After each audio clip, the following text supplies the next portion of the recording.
Muy buenas tardes. El Centro Cultural Tijuana, un organismo de la Secretaría de Cultura del Gobierno de México, en coordinación con el Instituto de Investigaciones Históricas de la Universidad Autónoma de Baja California, les dan la más cordial bienvenida a esta tarde que tenemos una presentación más del ciclo de conferencias Historia de Baja California. El día de hoy nos acompaña la doctora Diana Lisbeth Méndez Medina con la conferencia Turismo, Divisas y Desarrollo Regional en Baja California, una mirada desde la historia. La doctora Diana Méndez Medina es doctora y maestra en Historia por el Centro de Estudios Históricos del Colegio de México, licenciada en Historia por la Facultad de Filosofía y Letras de la UNAM. En la Universidad Autónoma de Baja California ocupa la plaza de investigador, donde además actualmente es directora y es miembro del Sistema Nacional de Investigadores SNI Nivel 1. Sus líneas generales de investigación son la historia económica y política de México en la primera mitad del siglo XX, con énfasis en el estudio de políticas agrícolas del gobierno federal y producción agrícola en las distintas zonas del norte de México. Y bueno, sin mayor preámbulo, le cedemos el uso de la palabra a la doctora Diana Méndez. ¿Qué tal, Carlos? Buenas tardes. Buenas tardes a quienes nos siguen en este momento a través de las redes sociales del Centro Cultural Tijuana o a quienes en algún momento verán esta charla que como bien se mencionó forma parte del ciclo de conferencias Historia de Baja California que el Instituto de Investigaciones Históricas tiene y ha realizado en colaboración con el SECUT desde hace varios años. Voy a dar paso a esta conferencia, a esta charla, cuyo objetivo es hacer un recorrido panorámico que comprende las políticas dirigidas para favorecer al turismo como una actividad económica central, preponderante en Baja California, así como de las actividades turísticas identificadas, centrando nuestra atención en las localidades de la llamada zona costa, es decir, Tijuana, Rosarito, Ensenada, desde principios del siglo XX a la década de 1990. A través de este recorrido apuntaremos algunos aspectos que surgen como tema de estudio en el cual podemos profundizar desde una perspectiva histórica, que nos brindan elementos para entender la relevancia que hoy en día siguen teniendo las actividades que se ofrecen a visitantes y a turistas locales y foráneos en las localidades de esta zona, también llamado Corredor Turístico Tijuana-Ensenada, que no han sido las mismas, que han cambiado ante las necesidades e iniciativas locales, pero también han sido delineadas por políticas económicas, sociales y culturales del gobierno federal, como lo veremos en algunos momentos del siglo XX. Entonces, podemos compartir la presentación, por favor. Muchas gracias. La siguiente.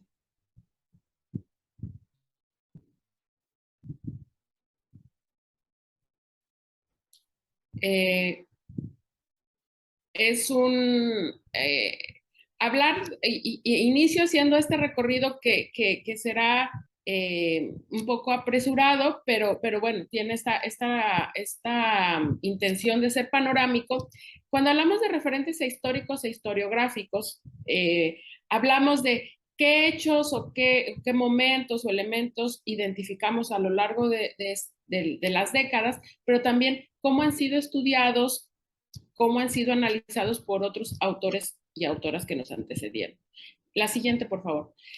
Es,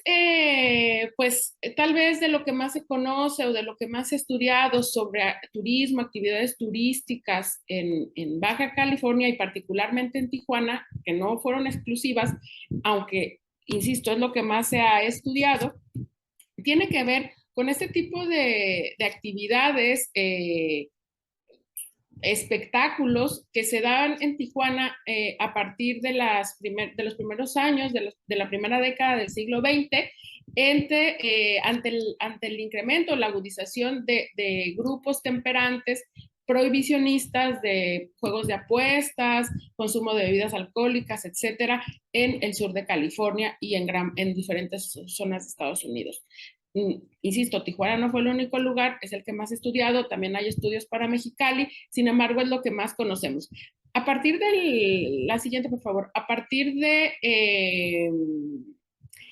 el establecimiento de la ley Bolsa vigente entre 1921 y 1933, pues las actividades turísticas en Tijuana o en las localidades fronterizas incrementan, no solamente relacionadas con juegos de azar, apuestas cantinas y demás, sino también turistas que vienen, visitantes fronterizos que realizan una serie de actividades lúdicas, visitas, paseos, eran muy típicas las fotografías que se tomaban en grupo, viviendo la experiencia fronteriza. La siguiente, por favor. En este recorrido, obviamente, la construcción y la vigencia del casino, del complejo turístico, no solamente era un casino, el complejo turístico Aguacaliente, cuya inauguración oficial se da en 1928, amplía los atractivos para los visitantes turistas en la zona fronteriza, próximas, en este caso, al poblado de Tijuana, que además va a atraer a visitantes por más largos periodos provenientes, sí, del sur de California, del suroeste de Estados Unidos, pero que llegaron a venir de lugares tan distantes desde Nueva York, llegaban por diferentes vías de comunicación, motocicletas, carreteras, pensando en la infraestructura que había en Estados Unidos, incluso a algunos por vía aérea.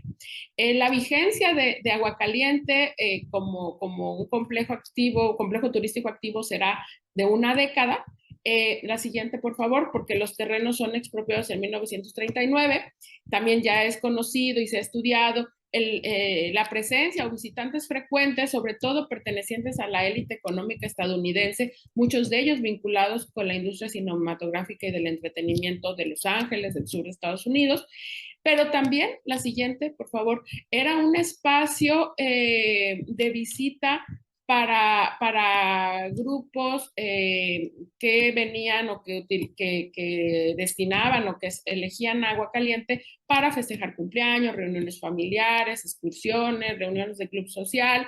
Era muy famoso, así se ha relatado en algunas obras, el hecho de ir a comer un domingo, ¿no? El lunch. Entonces, era un atractivo más para los visitantes y fronterizos y aquellos que venían de otros espacios,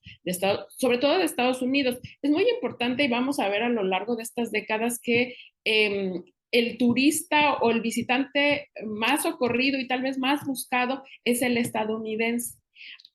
En este recorrido salta a la vista que haya una ausencia,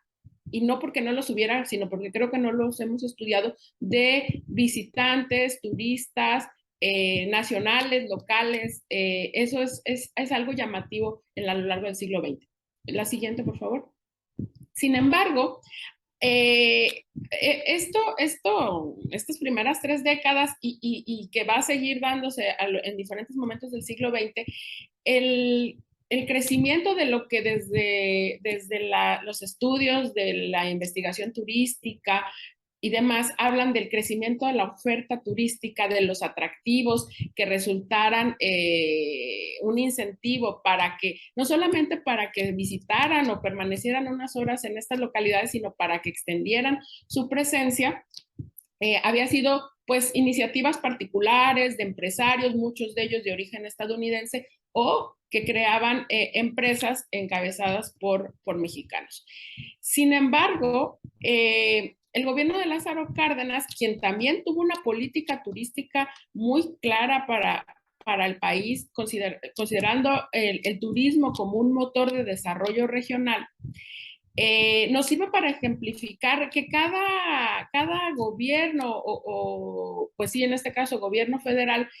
tiene o hemos identificado a partir del gobierno de Lázaro Cárdenas una política turística buscando un turista ideal. Que en este caso, para las localidades fronterizas y particularmente para Tijuana, no es el turista ideal que la política cardenista busca. No, ¿por qué? Porque el turista ideal para el cardenismo será un turista mexicano o que visite y que se acerque a lo que se considera el México, lo mejor que tiene México, que son sus pueblos, el pasado indígena, las construcciones coloniales, y no el tipo de atractivos que se ofrecían para extranjeros, como en el caso de Tijuana. La siguiente, por favor. Lázaro Cárdenas va a tener toda una política de desarrollo para Baja California, pero para el caso de Tijuana, su propósito era desincentivar el turismo, buscando algo que en la época se llamaba, y aquí está esta postal, evitar que el ejemplo de Tijuana permeara otros espacios turísticos en el país. El caso de Cuernavaca, en el sur, en el estado de Morelos, en la parte central del país, que podía derivar en casinos, juegos de azar y sobre todo atractivos pensados para y por extranjeros. Entonces, había que desterrar esos vicios, había que buscar otras formas de vivir, de trabajo para los habitantes, en este caso de Tijuana. Ahí hay una cita donde se argumenta en el Nacional, que era el periódico oficial, por qué era necesario dejar de vivir del vicio, ¿no? Así se identificaba a todos aquellos que trabajaban podía ser desde agua caliente, cantinas, casinos, pero vemos que no era lo único, pero era una manera de entender y de desalentar ese turismo que estaba presente en las localidades de Baja California desde principios de siglo, de una manera, digamos, espontánea, y que no había sido fomentado por la política nacional. Esto va a motivar el cierre y la consecuente expropiación de Aguacaliente en 1939, pero vamos a la siguiente. También este asunto de cambiar el motor económico, porque ciertamente para estas localidades de la costa, hasta antes de este programa, pues podremos decir mucho más estructurado y formal, que fue el desarrollo de la industria maquiladora, buscando generar otras alternativas económicas, son los servicios, el turismo, una fuente y un motor de la economía que, pasado esta política cardenista y este plan que tiene para la frontera de Baja California y en general para la frontera, va a suceder o va a ser, se va a agotar, por llamarlo de alguna manera, y obviamente no va a poder acabar con la presencia y con la importancia del turismo. Durante los años 40 y 50, insisto, y como empecé esta charla, hasta el día de hoy, el turismo sigue siendo muy importante. Y siempre gobiernos locales o iniciativas empresariales locales han buscado atraer al turista estadounidense. Aquí tenemos una imagen de más o menos principios de los años 50, durante el gobierno de Alfonso García González, antes de la formación del estado de Baja California, donde pues se muestra y se elabora un folleto mostrando las actividades y las posibilidades para los turistas en Baja California. Espero que la imagen logren distinguir que lo que se ofrece ya son actividades o se les da mayor relevancia, actividades que tienen que ver con la pesca, la caza, al aire libre, pero además hablando de la Baja California, no solamente limitándose a las zonas, a las localidades fronterizas, y señalando las posibilidades de transporte, sobre todo carretero. ¿Por qué? Porque ese era el turista que se esperaba y que se deseaba que llegara a este territorio y que traspasara la frontera. La siguiente, por favor. Pero como les decía, eso no quiere decir que fueran los únicos o que obviamente no hubiera desplazamiento y no estuvieran estos visitantes o turistas locales. Me parece que este es un vacío y es algo que hemos dejado de lado al momento de pensar o de aproximarnos o de problematizar el estudio del turismo en Baja California. Creo que es pertinente andar ahí y no perder de vista este aspecto. La siguiente, por favor. Y bueno, llegamos a este momento de la década de los 70s y 80s, donde claramente se ve una convergencia entre la política económica nacional y y la centralidad que tanto el gobierno federal como el gobierno estatal en estas décadas va a dar al turismo. La política económica nacional colocó al turismo como una actividad central en todo el país, pero particularmente en la franja fronteriza, debido a la relevancia como fuente de ingreso de divisas, específicamente de dólares, en un contexto de una economía nacional prácticamente colapsada, debido al elevado gasto público por los gobiernos de los años 70, muchas veces confiados por los ingresos provenientes del petróleo. El petróleo era una de las, pues era una fuente segura de ingreso, obviamente, y los hechos posteriores, incluso mi colega Jesús Méndez Reyes, quien ya participó en este ciclo de conferencias, nos hablaba de la privatización de la banca, resultado también de estas políticas de los llamados gobiernos populistas. Entonces, en este contexto de crisis, las transacciones fronterizas que son definidas por el Banco de México, y les voy a leer esta definición para no equivocarme, dice, como son definidas como todas las operaciones de compraventa de mercancías y servicios realizados en la frontera que impliquen la conversión de unidades monetarias nacionales por dólares o viceversa. Fin de la definición, que era un ingreso muy importante, significativo para la economía nacional, pero que a partir de 1972 habían empezado a decaer.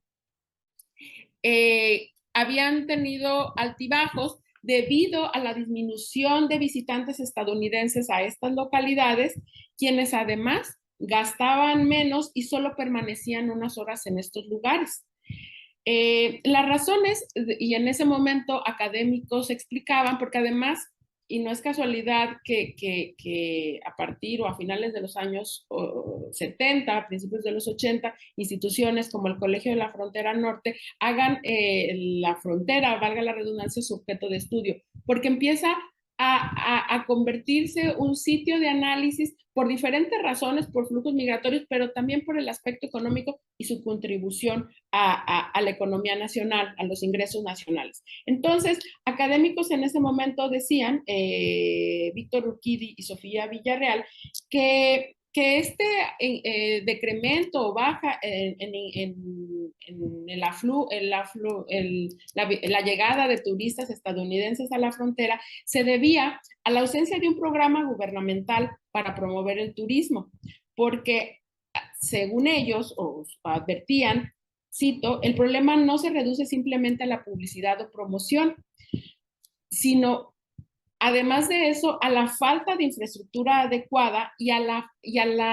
reducida oferta de bienes y servicios de calidad.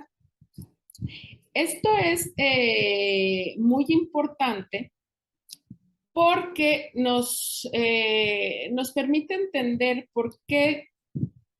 el gobierno de José López Portillo y localmente el gobierno de Roberto de la Madrid van alineándose a esta política nacional, van a colocar al turismo como el centro de la economía regional. La siguiente, por favor. El gobierno de algunos conceptos o afirmaciones del gobierno de Roberto de la Madrid al respecto decía que, bueno, el turismo era una fuente de divisas, vemos esta importancia, y de empleo. Y la derrama económica proveniente de este sector es la que mejor se distribuye y mejor se reparte. Baja California, por estos motivos económicos, es entendida como, y ahí se dice, como una área turística internacional, pero también como la puerta de entrada, como la primera y la mejor cara que debía de ser para el turista, para que estos visitantes extranjeros, fronterizos, provenientes de Estados Unidos se internaran, no solamente ahora como en los años 50 se esperaba en Baja California, sino en todo el país y vieran y conocieran esta oferta cultural o lo que México como país podía ofrecer. Por eso también Baja California y particularmente Tijuana, con la construcción del Centro Cultural Tijuana, que ahorita hablaré un poco al respecto, se van a convertir en esta puerta de México, esta puerta hacia México y hacia esta riqueza cultural que se ponderó. Roberto de la Madrid, dentro de su gobierno, se propuso ampliar la infraestructura buscando o esperando que brindar estancia a 33 millones de turistas que visitaban la entidad, según él informó al concluir su gobierno, donde además vienen estas frases que retomo y estas imágenes, ¿no? Había que ofrecerles la seguridad para alojarse, buscó ampliar los atractivos y las actividades de recreación para los turistas, más allá de esto que había sido y que en muchos momentos, incluso hasta el día de hoy, sigue siendo lo referente o lo que identifica a Tijuana, ¿no? Aparte de de estos espacios que son nacidos los turistas, que tienen que ver con bebidas alcohólicas, centros nocturnos, donde se ofrecen espectáculos de mujeres desnudas, etcétera, ¿no? Entonces, buscando esa cara, se busca promover una oferta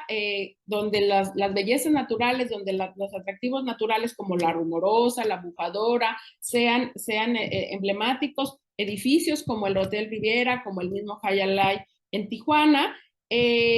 o actividades como la Pamplonada en Tecate, y algo muy importante, el fomento de la vitivinicultura como otro atractivo y del Valle de Guadalupe como un referente, un elemento atractivo para los visitantes de la Baja California. Entonces, el turismo sí como una fuente de divisas, sí como un mayor atractivo, pero también un motor de desarrollo regional a partir de la construcción y del mejoramiento de la infraestructura, de los espacios para hospedarse y para invitar a permanecer más tiempo. La siguiente, por favor. Entonces, como decía, en este interés por atraer más visitantes, vemos también que hay una integración entre una motivación económica, pero también un proyecto cultural en ese sentido. Entonces, el turismo ya no solamente, o sí va a traer más divisas, pero también va a sumarse a un proyecto cultural que se remonta, no es algo que surja en los 70s o principios de los 80s, sino que viene o tiene sus orígenes en el Programa Nacional Fronterizo en 1961, que tenía entre sus objetivos crear atractivos culturales y recreativas para estimular las corrientes turísticas en la frontera norte. En Baja California, estas intenciones se van a materializar después de 1977. En ese año, el 31 de enero del 77, se va a crear el Fondo Nacional de Actividades Sociales, FONAPAS, que justo en el año que inicia la gubernatura de Roberto de la Madrid, y entre los objetivos o el propósito de este fondo fue el desarrollo urbano del río Tijuana, sobre la avenida Paseo de los Héroes, que creo que muchas de las personas que ven esta charla lo ubican, pero es donde se va a construir el Centro Cultural y Turístico FONAPAS, considerado, y cito aquí a Montserrat Espíndola en un artículo que publicó en 2020 en Mellivo, la obra más importante de la República Mexicana después del Museo de Antropología e Historia y el Museo Rufino Tamayo, construido a contrarreloj e inaugurado antes de concluir el gobierno de José López Portillo. Estas fotos que ustedes están viendo yo las retomé de la exposición que actualmente está en el Secut, que les invito a visitar. Hacen una recuperación de imágenes y de elementos muy interesantes, pero que corresponde y que ilustran esta política económica, pero también cultural, donde el gobierno, un gobierno en crisis económica, apostó gran parte de este proyecto de fomento cultural, fomento al turismo, buscando los objetivos que ya he enunciado. La siguiente, por favor. Y como ya les mencionaba, es en este momento en el que se alinean o convergen la política turística nacional con una proyección del Valle de Guadalupe como destino turístico. En esto fueron muy importantes, se conjugan esta presencia que ya tenía Luis Agustín Cheto y Pedro Domecq en el Valle de Guadalupe desde los años 70, desde 1972, que es cuando llega Pedro Domecq a Valle de Guadalupe, también en un contexto de auge, por llamarlo de alguna manera, de la industria vitivinícola, que no podemos ahondar en este momento, pero la siguiente, por favor. Pedro Domecq va a instalarse, va a constituir Vides de Guadalupe en sociedad con con Luis Agustín Cheto y la empresa Cheto, pero que es muy importante, sobre todo por la experiencia que tiene la empresa de Pedro Domecq mercadológicamente con manejo de medios de comunicación, porque si bien era importante la producción de vinos, ellos vieron en Valle de Guadalupe la posibilidad de crear un destino turístico más allá de la producción de vino. La siguiente, por favor. Hubo una convergencia con la política de Roberto de la Madrid, quien por decreto denomina Valle de Calafia a este espacio de la delegación de Guadalupe, y que además, la siguiente, por favor, van a coincidir y van a impulsar esto que paradójicamente en 2022 volverá a realizarse en Baja California, pero ahora en Ensenada. No es, creo, en esto que les he venido relatando, no es casualidad que para el año 1980 se eligiera a Tijuana como la sede de este Congreso Internacional que reunía en ese momento a los 30 países productores más importantes del mundo.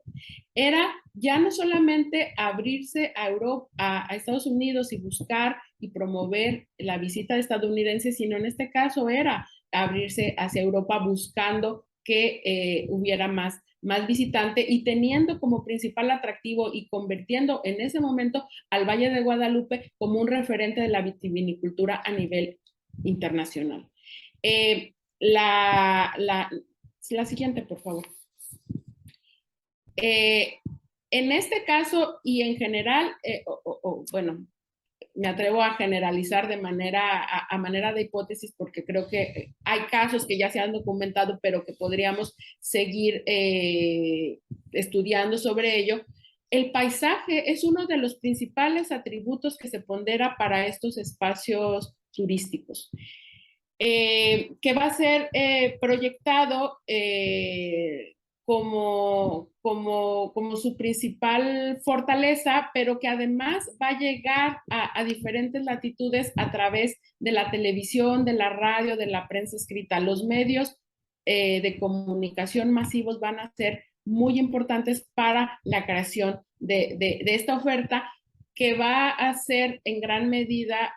a partir del expertise mercadológico y empresarial que tiene Pedro Domecq, que además tenía, y retoman un ejemplo en lo que había sucedido en Napa Valley con la familia Gallo, que van a hacer también o van a desarrollar un modelo similar de turismo, lo que años después, décadas después, se llamará enoturismo o turismo enológico. Eh, las, el paisaje, tanto en la costa como el Valle de Guadalupe y los atardeceres que se ha denominado, que se sintetiza en el paisaje baja californiano, ha servido, ha perfilado un producto turístico. Robert Crowley afirmaba en 1980 respecto al Valle de Guadalupe, decía lo siguiente: no solo, refiriéndose a Pedro Domecq y LH, no solo han sido los principales impulsores de la transformación del paisaje visual de Valle de Guadalupe, sino también han creado una imagen elevada del valle en la mente del consumidor de vino mexicano, paralela a la imagen superior que tenía el Valle de Napa antes. Fin de la cita de Crowley. Me parece que estas son las primeras imágenes que trazaron la mirada turística, como lo denominan los antropólogos estudiosos del turismo, que sobre este valle se consolidó como, o que hizo que este valle se consolidara como un destino turístico enológico hasta el día de hoy. Habría que, la siguiente, por favor, y esto es una de las líneas a seguir, cómo se va creando, qué proceso tiene desde los años 70 como un espacio que es atractivo, pero que no puede albergar turistas, no tiene la infraestructura para albergar turistas. Por eso también Tijuana es este sitio que vemos y lo experimentamos o lo conocemos quienes vivimos en Baja California, que durante los últimos 20 años se ha ido transformando. La siguiente, por favor. El paisaje vemos que es un elemento recurrente. La siguiente, por favor. A esto se van a sumar actividades como la vendimia, organizados, aquí sí, y en diferentes momentos, por iniciativas locales, por empresas locales, y creo que muy recientemente sumándose el gobierno estatal, nuevamente en estas dinámicas de entrada y salida del gobierno, fomentando o no el turismo y determinado tipo de turismo. La siguiente, por favor. Y bueno, a partir de los años 90, de 1996-97, la gastronomía y la llamada gastronomía Bajamed se va a sumar como otro de los atractivos a esta oferta turística que cierne o que tiene sus orígenes en los años finales de la década de los 70 y principios de los 80. La siguiente, por favor. Y bueno, ya para cerrar, hay algunas críticas sobre el paisaje como único elemento o atractivo turístico, y son además cuestionamientos que no solamente dañan a la Baja California, pero que no son recientes, sino que ha sido algo que se ha reflexionado, todavía no sé hasta qué punto, es algo en lo cual estoy investigando, pero ahí, como se lee en la cita, pues esto no puede constituir el único atractivo turístico, porque México obviamente puede serlo, según lo que dice el autor, por la diversidad de paisajes, de contextos, pero creo que también, y creo que su crítica en este momento iba más hacia la falta de infraestructura, pero también creo que si esos paisajes no se preservan, no se conservan, pues se acabará desgraciadamente uno de estos atractivos por la voracidad de otro tipo de intereses que debemos discernir, conocer y de alguna manera regular. Y por otro lado, y con esto cierro, esto que en algún momento de mi charla comenté, que siempre ha habido una preponderancia por los turistas o visitantes foráneos, sean fronterizos del sur de California, o también, creo, en décadas recientes, turistas de alto poder adquisitivo,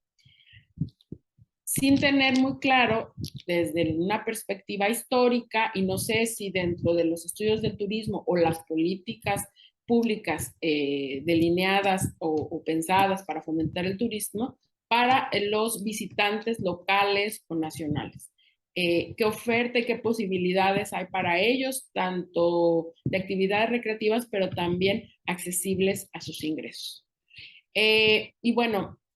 finalmente, más allá de las empresas, los giros comerciales, los elementos culturales, medios de transporte, movilidades, los estudios del turismo desde la perspectiva histórica, considero, requieren complejizar el panorama que se leen las fuentes que utilizamos para la investigación histórica, en lo que hay elementos materiales y culturales dignos de análisis. Muchas gracias.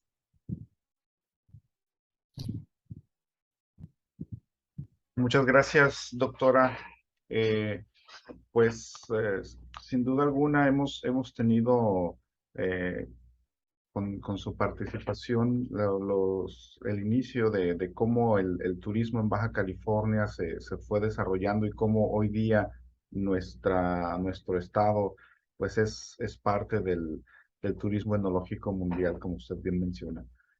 Vamos a dejar el correo de atención al público @secut.gov.mx. En caso de que alguno de las personas que nos están viendo tenga alguna pregunta para la doctora,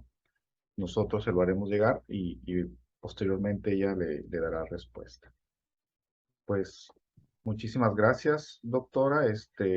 Agradecemos su participación y bueno, les invitamos a todos a seguir con el ciclo de conferencias de historia de Baja California que aquí en Secut estamos desarrollando, que desarrolla el Instituto de Investigaciones Históricas y que bueno, nosotros aquí damos difusión. Pues muchas gracias, doctora. Hasta luego, Muy, muchas gracias. muy buenas noches.